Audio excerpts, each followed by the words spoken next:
അസ്സലാമു അലൈക്കും. ഇന്ന് ഞാൻ വന്നിരിക്കുന്നത് റെസ്റ്റോറൻറ്റിലൊക്കെ കിട്ടുന്നത് പോലെയുള്ള നല്ല സോഫ്റ്റ് ആയിട്ടുള്ള പഞ്ഞി പോലത്തെ ഒരു ഇഡലിയുടെ റെസിപ്പിയുമായിട്ടാണ്. ഇത് എല്ലാവർക്കും അറിയാവുന്ന ഒരു റെസിപ്പിയാണ്. എന്നാലും ഞാൻ ഉണ്ടാക്കുന്ന രീതി നിങ്ങളുമായിട്ടൊന്ന് ഷെയർ ചെയ്യാമെന്ന് വിചാരിച്ചു. അപ്പോൾ നമുക്ക് വീഡിയോയിലേക്ക് കടക്കാം. ഞാനിവിടെ 2 കപ്പ് പച്ചരിയാണ് എടുത്തിട്ടുള്ളത്. നിങ്ങൾക്ക് വേണമെങ്കിൽ ഇതിന് പകരമായി ഇഡ്ഡലി റൈസും ഉപയോഗിക്കാം. ഇനി ഇതിലേക്ക് അതേ കപ്പിൽ തന്നെ 1/2 കപ്പ് ഉഴുന്ന് ചേർത്ത് കൊടുക്കാം. ഇതിൻ്റെ കൂടെ തന്നെ ഒരു 1/4 ടീസ്പൂൺ ഉലുവയും കൂടി ചേർത്ത് കൊടുക്കാം. ഇനി ഇത് നന്നായി കഴുകി വൃത്തിയാക്കിയതിന് ശേഷം ഇതിലേക്ക് വെള്ളമൊഴിച്ച് ഒരു 4 മണിക്കൂർ വരെ കുതിരാനായി മാറ്റി വെക്കാം. ഇതിപ്പോൾ ഞാൻ കുതിരാനായി വെള്ളമൊഴിച്ച് മാറ്റി വെച്ചിട്ടുണ്ട്. ഇനി ഒരു ബൗളിലേക്ക് 1/4 കപ്പ് ചവ്വരി ഇട്ട് കൊടുക്കാം. ഇതുപോലെ വലിയ ചവ്വരി തന്നെ ഉപയോഗിക്കണം. ഇനി ഇത് നന്നായി കഴുകി വൃത്തിയാക്കിയതിന് ശേഷം വെള്ളമൊഴിച്ച് ഒരു 4 മണിക്കൂർ വരെ കുതിരാനായി മാറ്റി വെക്കാം. ഇതിപ്പോൾ 4 മണിക്കൂർ കഴിഞ്ഞിട്ടുണ്ട്. നന്നായി കുതിർന്ന് വന്നിട്ടുണ്ട്. ഇനി ഇതിൻ്റെ വെള്ളം നമുക്ക് ഒരു അരിപ്പ ഉപയോഗിച്ച് അരിച്ചെടുക്കാം. ആ വെള്ളം കളയരുത്. നമുക്ക് ഇത് അരക്കാനുള്ള ആവശ്യത്തിനായി കുറച്ചായി ഉപയോഗിക്കാം.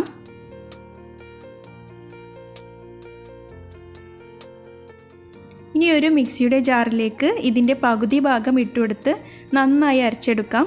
കാരണം മിക്സിയുടെ ജാറിലേക്ക് മുഴുവനും ഇട്ടുകൊടുത്ത് അരച്ചെടുക്കാൻ ബുദ്ധിമുട്ടായിരിക്കും.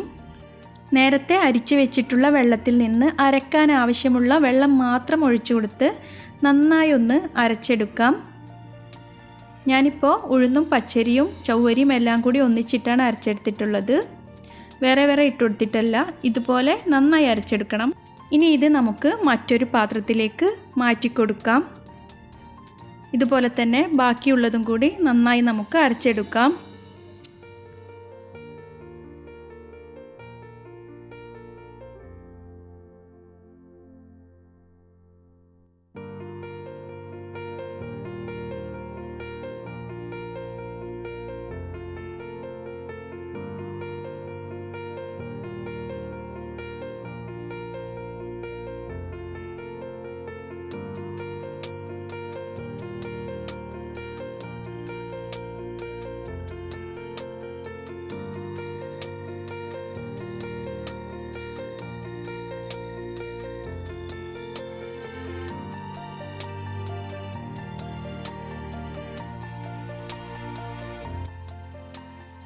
ഇനി ഇതിലേക്ക് നമുക്ക് ആവശ്യത്തിന് ഉപ്പ് ചേർത്ത് കൊടുക്കാം.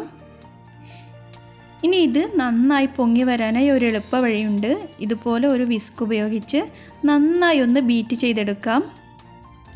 അല്ലെങ്കിൽ ഒരു ഇലക്ട്രിക് ബീറ്റർ ഉപയോഗിച്ച് ഇതുപോലെ നന്നായി ബീറ്റ് ചെയ്തെടുക്കാം.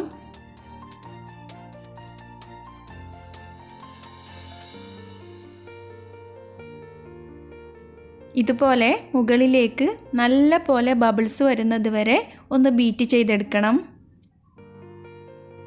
ഇപ്പോൾ തന്നെ ഇത് കുറച്ച് പൊങ്ങി വന്നിട്ടുണ്ട്. ഇനി ഇത് നമുക്ക് മൂടി വെച്ച് ഒരു 7-8 മണിക്കൂർ വരെ പൊങ്ങി വരാനായി മാറ്റി വെക്കാം. ഇപ്പോൾ 7 മണിക്കൂർ കഴിഞ്ഞിട്ടുണ്ട്. നമുക്കിത് തുറന്ന് നോക്കാം. രാവിലത്തെ ബ്രേക്ക്ഫാസ്റ്റിന് വേണ്ടിയാണ് ഞാനിത് ഉണ്ടാക്കിയിട്ടുള്ളത്.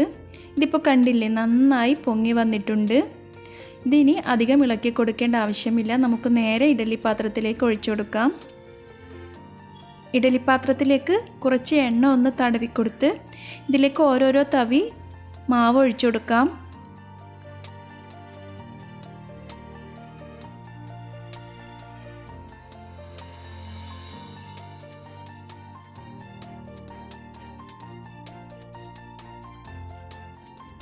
ഇനി വെള്ളം തിളച്ചു തുടങ്ങുമ്പോൾ ഇഡ്ഡലിത്തട്ട് പാത്രത്തിലേക്ക് ഇറക്കി വെച്ച് മൂടി കൊണ്ടടച്ച് നന്നായി വേവിച്ചെടുക്കാം.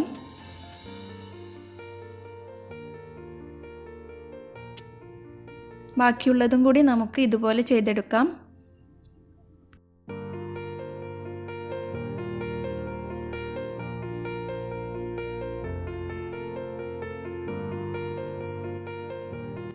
ഇതിപ്പോൾ നന്നായി വെന്ത് വന്നിട്ടുണ്ട്. നമുക്കിത് ഇഡ്ഡലി പാത്രത്തിൽ നിന്നും മാറ്റി വെക്കാം. ഇനി അടുത്ത തട്ടും കൂടി നമുക്കിതിലേക്ക് വെച്ച് കൊടുക്കാം.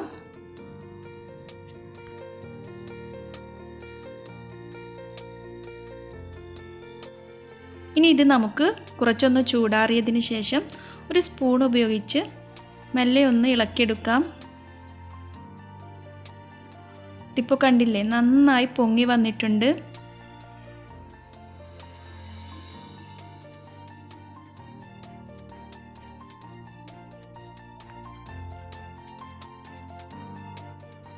ഇതിപ്പോൾ നിങ്ങൾക്ക് കണ്ടാൽ തന്നെ മനസ്സിലാകും എത്രത്തോളം സോഫ്റ്റായിട്ടാണ് ഇഡലി വന്നിട്ടുള്ളതെന്ന്. അപ്പോൾ എല്ലാവരും ഈ രീതിയിലൊന്ന് ഇഡലി ഉണ്ടാക്കി നോക്കി അഭിപ്രായങ്ങൾ അറിയിക്കുക.